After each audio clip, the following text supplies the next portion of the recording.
Benita immediately changed her profile picture to Jerome's photo on Instagram. She was too excited to show off her man to the world lol, and Jerome also did the same OMG. Hi guys, welcome to my recap and review of the final episode of Love After Divorce Season 4 episode 14. Heejin and Jimi's date on the cable car was so cute and funny. How they played and acted like they were making their final choices was so heartwarming. The view was breathtaking and the mood was right. I wonder if the production crew suggested this idea to them, for them to mark this memorable spot from past seasons in the current season that was mostly filmed abroad. They got some beautiful memorable moments for sure. Jimi said he wondered if he could ever find a long-lasting relationship because he's been in a couple of failed relationships that never lasted. He said it was beginning to feel as if he was the one with the problem. But now that he's found Heejin, he is hopeful and happy that this is it. That was such an amazing line to hear from him. When Jimi talked about the distance between them, he said he initially thought he was going to have a problem with it, but now he doesn't think it's a big deal. Heejin's response was music to my ears. She said the farther apart they were from each other, the fonder their hearts will get. I've given them both a new name. I'm calling them the sweet couple. Woo! Later, Heejin spoke with Jimi's parents. The conversation went well and I had that feeling that yes, everything was settled, because his dad, who was sick, still took out time to speak with her happily. When she said seeing his dad happy warmed her heart, that was very touching. This was when I knew my prediction was true that this couple was endgame. But suddenly, she went inside the room and started crying. One thing I've noticed about these shows is that when the girl starts crying, it means she feels sorry because she is about to break the man's heart. Jimi following her to the bedroom to console her was so sweet. Gladly, they were tears of joy. She said she was so happy that his family accepted her even before seeing her in person. She felt loved, a feeling she said she thought she'd never get again because of the difficulties she faced with her ex-mother-in-law. Jimi deserves an award as the best talker of the show. Men, his A-game is unmatched. Imagine all the things he said to Heejin during their outdoor dinner. He said, wherever they choose to live does not bother him, he's okay with whatever. Saying they can make the decision over time without rushing things, and he also saying whether they choose each other or not is still regarded as progress. Then the best moment was when he said just follow my lead at your own pace, just like you did in Cancun. OMG. Even my heart became soft. As if that wasn't enough, he stared at her for a couple of seconds and then just hit her straight with I love you. Bro, that was insane, give it up for my man Jimi y'all. She was speechless and she didn't know how to react. She loved it. In the end they chose each other. Heejin's consideration for marriage has changed from 0% to 60 to 70%, all thanks to Jimi.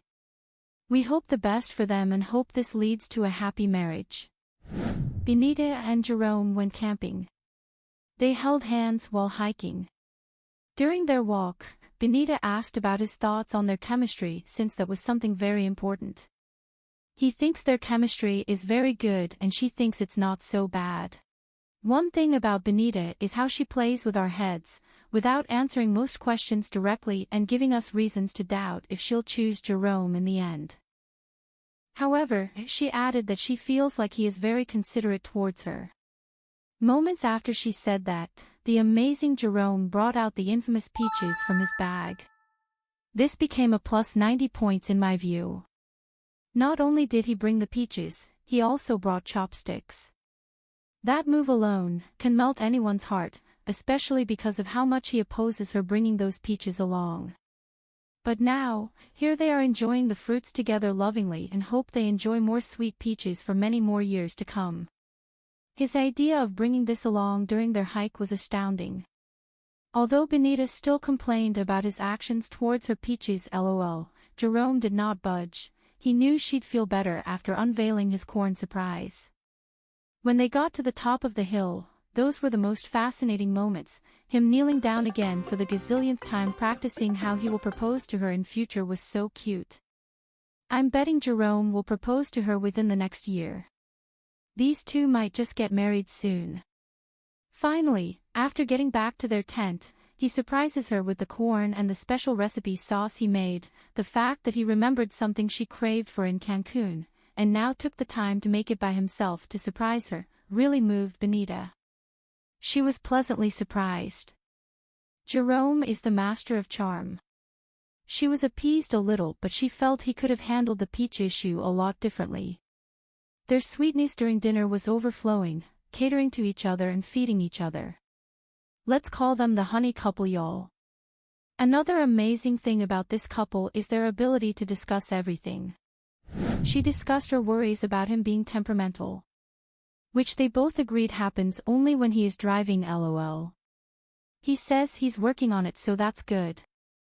Her ex-husband had a bad temper, which makes this a very important aspect to her. She also talked about his impatience, which might clash with her slowness. All her concerns are valid, but these are issues that can be worked through patience and understanding. In the end, after careful consideration, Benita matched with Jerome. The honey couple are killing us with sweetness as they both changed their IG pictures, replacing it with each other's photos. Jerome loves kids so much, and they are both planning for the future with possibility of having children. Lastly, Harim and Ricky's date was the worst. Like wow, Harim contradicted herself a lot. She's insecure that she isn't tidy and wouldn't want Ricky to mention it, but she showed all that on TV. The fact that the whole world thinks she's dirty right now is ironic. Like I mentioned in one of my recap videos, this is not uncommon in many homes with more than one kid.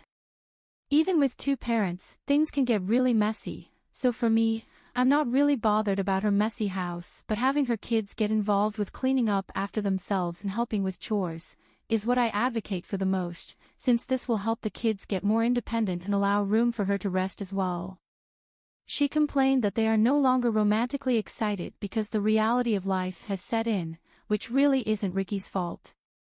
Her reality needs to be properly managed for her to enjoy the type of romantic experience she's needing from Ricky. And Ricky repeatedly telling her how much he loves her, reassuring her he'll like to see this relationship through, even talking about marriage and having kids with her was epic. In one of my reviews, I talked about Ricky being an angel and that men like him really do exist, and that his love for Harim and her kids were genuine. However, after seeing this horrible date, I was extremely convinced that my predictions in my last video were 100% accurate, until I reached the end of this episode and alas, I got the biggest shocker from Harim. She matched with Ricky. Wow. Great job, Harim. It might take a lifetime before you find another man like Ricky. I really hope you appreciate him and hold him tight. Congratulations to all the couples, they all match.